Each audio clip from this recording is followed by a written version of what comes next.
Hello, नमस्कार, good morning, सुप्रभात, सत श्री अकाल। मैं भारती आपका इस यूट्यूब चैनल में बहुत बहुत स्वागत करती हूँ। उम्मीद है आप सबकी तैयारी हिंदी व्याकरण की ज़ोरों शोरों से चल रही होगी। आज मैं आपके लिए नया टॉपिक लेके आई हूँ। आज का टॉपिक है क्रिया विशेषण। हाँ, यहाँ मैं एक बात कहना चाहूँगी कि अगर आपको वीडियो पसंद आई तो इसे लाइक, शेयर, सब्सक्राइब जरूर कीजिएगा। इसमें आपके पैसे नहीं लगने, पर हाँ, मुझे मोटिवेशन मिलती रहेगी, मुझे उत्साह मिलता रहेगा। मैं आपके लिए नई से नई वीडियो बनाती रहूँगी और जल्द से जल्द लेके आऊँगी। तो चलिए हम बढ़ते हैं अपने टॉपिक की तरफ। सबसे पहले हम पढ़ेंगे परिभाषा। क्रिया की विशेषता बताने वाले शब्दों को क्रिया विशेषण कहते हैं। देखो, हमने पहले क्रिया पढ़ ली है। जहाँ पर क्रिया की विशेषता बताई जाएगी वो क्रिया विशेषण कहलाएगा। जैसे धीरे धीरे, तेजी से, पहले, ध्यानपूर्वक। इसके अन्य उदाहरण हैं, वह धीरे धीरे चलता है। यहाँ पर चलता है जो है वो क्रिया है, और वह कैसे चल रहा है? धीरे धीरे। धीरे धीरे उसकी विशेषता है। खरगोश तेज दौड़ता है। दौड़ता है क्रिया है, कैसे दौड़ता है? तेज, तो फिर तेज क्रिया विशेषण है। वह यहाँ रहता है।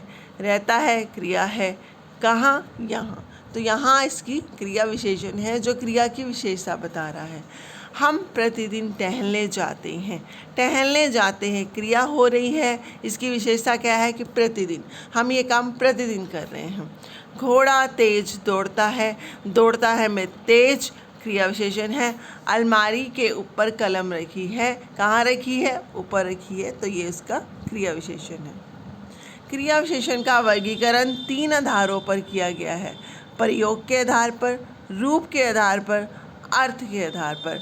हमने अभी तक किताबों में सिर्फ अर्थ के आधार ही पर पढ़ा है, पर हाँ, आप घबराइए मत, आगे देख लीजिए। प्रयोग के आधार पर साधारण क्रिया विशेषण, संयोजक क्रिया विशेषण, अनुबंध क्रिया विशेषण। दूसरा है रूप के आधार पर मूल क्रिया विशेषण, यौगिक क्रिया विशेषण, स्थानीय क्रिया विशेषण। तीसरा है अर्थ के आधार पर कालवाचक क्रिया विशेषण, स्थानवाचक क्रिया विशेषण, परिमाणवाचक क्रिया विशेषण, रीतिवाचक क्रिया विशेषण। हमने अब तक किताबों में शायद अर्थ के आधार पर ही पढ़े हैं, सिर्फ रूप के आधार पर और प्रयोग के आधार पर बहुत कम किताबों में पढ़ने को मिलते हैं। पर आप घबराइए मत, आप क्लास तक पढ़ रहे हैं, क्लास के लिए पढ़ रहे हैं, तो अर्थ के आधार पर बहुत है। पर अगर कंपटीशन एग्ज़ाम के लिए पढ़ रहे हैं तो मेरे ख्याल से आपको ये सारे पढ़ लेने चाहिए एक बार। नेक्स्ट, सबसे पहले हम अर्थ के अनुसार ही करेंगे क्योंकि हमने वो पहले पढ़ रखे हैं। अर्थ के अनुसार क्रिया विशेषण 4 भेद होते हैं। नंबर 1 कालवाचक क्रिया विशेषण, नंबर 2 स्थानवाचक क्रिया विशेषण, नंबर 3 परिमाणवाचक क्रिया विशेषण, नंबर 4 रीतिवाचक क्रिया विशेषण। सबसे पहला है कालवाचक क्रिया विशेषण। जिन शब्दों से क्रिया के घटित होने के समय का पता चले उसे कालवाचक क्रिया विशेषण कहते हैं। क्रिया का जो समय बता दे, जैसे आज, कल, परसों, पहले, पीछे, अब तक, अभी अभी, लगातार, बार बार, प्रतिदिन, नित्य, सदा, तुरंत आदि। अन्य उदाहरण है, आज बरसात होगी। कब होगी बरसात? आज, तो आज जो है इसकी कालवाचक क्रिया विशेषण है। राम कल मेरे घर आएगा। कब आएगा घर? कल, तो कल जो है क्रिया की क्रिया विशेषण है, कालवाचक क्रिया विशेषण है। तुम अब जा सकते हो। जा सकते हो कब? अब, तो अब जो है कालवाचक क्रिया विशेषण है, जहाँ से हमें समय का पता लग रहा है। हमारा मित्र अभी आ जाएगा। अभी हमारी कालवाचक क्रिया विशेषण। कालवाचक क्रिया विशेषण के भी 3 भेद हैं, समयवाचक, अवधिवाचक, पुण्यबोधक। आपको घबराने की जरूरत नहीं है, सब में समय ही आएगा, बस उसको हमने डिवाइड कर दिया है। नंबर 1 समयवाचक, इसमें एक समय का बोध हो रहा है, जैसे आज, कल, सुबह, शाम, पहले आदि। नेक्स्ट है अवधिवाचक, जिसमें एक पीरियड आ जाता है, जैसे कि नित्य, निरंतर, लगातार, दिन भर, सदा आदि। उसके बाद है पुण्यबोधक, जहाँ पर फ्रीक्वेंसी का पता लगता है, जैसे कि बार बार, हर बार, कई बार, बहुत बार आदि। नेक्स्ट है स्थानवाचक क्रिया विशेषण। वे शब्द जो क्रिया के घटित होने के स्थान का बोध कराएं उन्हें स्थानवाचक क्रिया विशेषण कहते हैं। जहाँ से हमें स्थान का बोध हो रहा हो, जैसे कि यहाँ, वहाँ, कहाँ, जहाँ, तहाँ, सामने, नीचे, ऊपर, आगे, भीतर, बाहर, दाहिने आदि।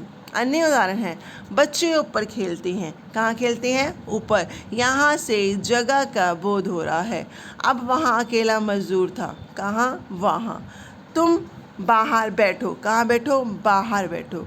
वह ऊपर बैठा है। कहाँ बैठा है? ऊपर। तो ये इन सब से हमें स्थान का बोध हो रहा है। यह भी दो प्रकार के होते हैं। नंबर 1, स्थितिवाचक, जहाँ से हमें किसी स्थिति का बोध हो, जैसे कि यहाँ, वहाँ, अंदर, बाहर, भीतर आदि। नेक्स्ट है दिशावाचक, जहाँ से हमें किसी दिशा का बोध हो, जैसे कि दाएं, बाएं, इधर, उधर आदि। नेक्स्ट है परिमाणवाचक विशेषण, परिमाणवाचक क्रिया विशेषण। जिन शब्दों से क्रिया के परिमाण का पता चलता है उसे परिमाणवाचक क्रिया विशेषण कहते हैं। क्रिया के परिमाण का, संख्या का नहीं, नाप तोल का, जैसे कि बहुत, अधिक, सर्वथा, कुछ, थोड़ा, काफ़ी, इतना, उतना, कितना, थोड़ा थोड़ा, लगभग, क्रमश, सर्वथा आदि। अन्य उदाहरण है, अधिक पढ़ो। कैसा पढ़ना है? अधिक। यहाँ पे एक परिमाण का बोध हो रहा है। ज़्यादा सुनो। कितना सुनना है? ज़्यादा। यहाँ से भी एक परिमाण का बोध हो रहा है। कम बोलो। अशोक तेज दौड़ता है। कैसे दौड़ता है? तेज। यहाँ से एक परिमाण का बोध हो रहा है। परिमाणवाचक क्रिया विशेषण के 5 भेद होते हैं। नंबर 1, अधिकता बोध, जहाँ से हमें किसी अधिकता का बोध हो रहा हो, जैसे कि बहुत, बड़ा, भारी। न्यूनता बोधक, ऐसे शब्द जहाँ से हमें किसी न्यूनता का बोध हो रहा हो, जैसे कि कम, थोड़ा, कुछ, प्राय आदि। पर्याप्त बोधक, मतलब जो चीज़ हमें सफिशिएंट हो, प्राप्त का बोध हो रहा हो, जैसे कि केवल, बस, काफ़ी, ठीक है, केवल इतना ही चाहिए, बस इतना ही ठीक है। ये पर्याप्ति का बोध करवा रहे हैं। तुलना बोधक, जहाँ पे तुलना का बोध हो रहा है, जैसे इतना कम, उतना अधिक, ये तुलना के लिए शब्द प्रयोग होते हैं। क्रम बोधक, जहाँ पे किसी क्रम का बोध हो रहा हो, जैसे कि थोड़ा थोड़ा, एक एक, क्रमश आदि। नेक्स्ट है रीतिवाचक क्रिया विशेषण, जिन शब्दों से क्रिया की रीति या विधि का पता चले उसे रीतिवाचक क्रिया विशेषण कहते हैं, जैसे कि सचमुच, ठीक, अवश्य, ऐसे, सहसा, तेज, सच, इसलिए, क्योंकि, धीरे, सहसा, ध्यानपूर्वक, हंसते हुए, तेजी से, फटाफट, धड़ाम से, झूमते हुए आदि। अन्य उदाहरण है, अचानक काले बादल घिराए। कैसे काले बादल घिराए? अचानक। तो अचानक से एक रीति का बोध हो रहा है। हरीश ध्यानपूर्वक पढ़ रहा है। कैसे पढ़ रहा है? ध्यानपूर्वक, ये एक रीति है। रमेश धीरे धीरे चलता है। कैसे चलता है? धीरे धीरे। वह तेज भागता है। तेज क्या है? रीति है। तो रीतिवाचक क्रिया विशेषण के भी आगे 6 भेद हैं, जैसे कि प्रकार बोधक। नंबर 1 पे है प्रकार बोधक। प्रकार में एक प्रकार आ जाएगा, जैसे तैसे, अचानक, सहसा, धीरे धीरे आदि। नेक्स्ट है निश्चय बोधक, यहाँ से किसी निश्चयता का बोध हो रहा हो, जैसे कि निसंदेह, बेशक, जरूर, अवश्य। वह अवश्य आएगा। कैसे आएगा? अवश्य। तो अवश्य एक रीति है। अनिश्चय बोधक, यहाँ से किसी अनिश्चयता का बोध हो रहा हो, जैसे कि शायद, संवत, शायद वो आ जाए, यहाँ से किसी अनिश्चितता का बोध हो रहा है। स्वीकार बोधक, जी हाँ, अच्छा जी, सच ही कह रहे हैं आप, यहाँ से स्वीकृति का बोध हो रहा है। निषेध बोधक, नहीं, ना, मत करो ये काम, यहाँ से किसी निषेध का बोध हो रहा है। कारण बोधक, क्योंकि, क्योंकि, इसलिए आदि शब्द रीतिवाचक क्रिया विशेषण के उदाहरण हैं। नेक्स्ट प्रयोग के आधार पर, प्रयोग के आधार पर भी क्रिया विशेषण के 3 भेद हैं। कौन कौन से? साधारण क्रिया विशेषण, संयोजक क्रिया विशेषण, अनुबंध क्रिया विशेषण। सबसे पहले हम पढ़ेंगे साधारण क्रिया विशेषण।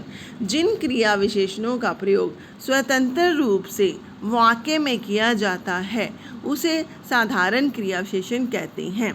जैसे बेटा जल्दी आओ, अरे यह कहाँ गया? जल्दी और कहाँ साधारण क्रिया विशेषण है, जिसके रूल हमने पहले पढ़ लिए हैं। ये सब साधारण क्रिया विशेषण में ही आते हैं। बस हाँ, इनको नाम दे दिया गया है कि ये साधारण है और ये संयोजक है और ये अनुबंध है। नेक्स्ट है संयोजक। जिन क्रिया विशेषणों का संबंध किसी उपवाक्य से होता है उसे संयोजक क्रिया विशेषण कहते हैं। जैसे जहाँ का संबंध अन्य उपवाक्य के वहाँ के साथ है। जहाँ पर अभी समुंदर है वहाँ पर कभी जंगल था। जहाँ और वहाँ में संबंध है तो ये संयोजक क्रिया विशेषण है। नेक्स्ट है अनुबंध क्रिया विशेषण। जिन शब्दों का प्रयोग निश्चय के किसी भी शब्द भेद के साथ हो सकता है उसे अनुबंध क्रिया विशेषण कहते हैं।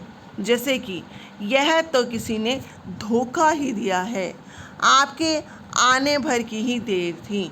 यहाँ पर ही और भर अनुबंध क्रिया विशेषण है। यहाँ से उसकी निश्चितता का बोध हो रहा है कि धोखा ही, आने भर की देर है। यह अनुबंध क्रिया विशेषण कहलाता है। नेक्स्ट है रूप के आधार पर। रूप के आधार पर क्रिया विशेषण के भेद। नंबर 1 मूल क्रिया विशेषण, नंबर 2 यौगिक क्रिया विशेषण, नंबर 3 स्थानीय क्रिया विशेषण।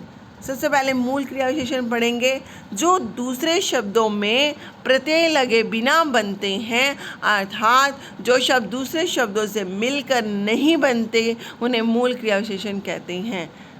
जैसे कि पास, दूर, ऊपर, आज, सदा, अचानक आदि। मतलब इनमें कोई प्रत्यय नहीं जुड़ा, ये अलग से बिल्कुल मूल है। नंबर 2 यौगिक क्रिया विशेषण। जो दूसरे शब्दों में प्रत्यय या पद आदि लगने से बनते हैं उन्हें यौगिक क्रिया विशेषण कहते हैं। यौगिक शब्दों का निर्माण कैसे होता है? किसी से जुड़कर। जैसे संख्या से यौगिक क्रिया विशेषण बने हैं सवेरे, साएं, प्रेम पूर्वक, रात भर, मन से। यहाँ पर प्रेम, रात ये संज्ञा है, इनसे बना है क्रिया विशेषण प्रेम पूर्वक, रात भर, मन से आदि। सर्वनाम से यौगिक क्रिया विशेषण, ये सर्वनाम शब्दों से बने हैं। आपने ये सर्वनाम में भी पढ़ा होगा, जो निश्चयवाचक सर्वनाम थे। यहाँ, वहाँ, इतना, उतना, जहाँ, जिससे आदि। नेक्स्ट विशेषण से बने क्रिया विशेषण, जो विशेषण में आप पढ़ चुके हैं पहले, दूसरे, शायद संख्यावाचक विशेषण में आपने पढ़ा है पहले, दूसरे, चुपके, बहुधा, धीरे आदि। नेक्स्ट है क्रिया से क्रिया विशेषण, जो क्रिया से बनते हैं। जैसे कि खाते, पीते, सोते, उठते, बैठते, जागते आदि। नेक्स्ट है स्थानीय क्रिया विशेषण, जो शब्द बिना किसी रूपांतरण के किसी विशेष स्थान पर प्रयोग होते हैं उसे स्थानीय क्रिया विशेषण कहते हैं। जैसे वह अपना सिर पड़ेगा, तुम दौड़कर चलते हो। यहाँ पर सिर और दौड़कर स्थानीय क्रिया विशेषण है। तो ये थी हमारी आज की वीडियो। धन्यवाद। अगर आपको वीडियो पसंद आए तो लाइक, शेयर, सब्सक्राइब जरूर कीजिएगा।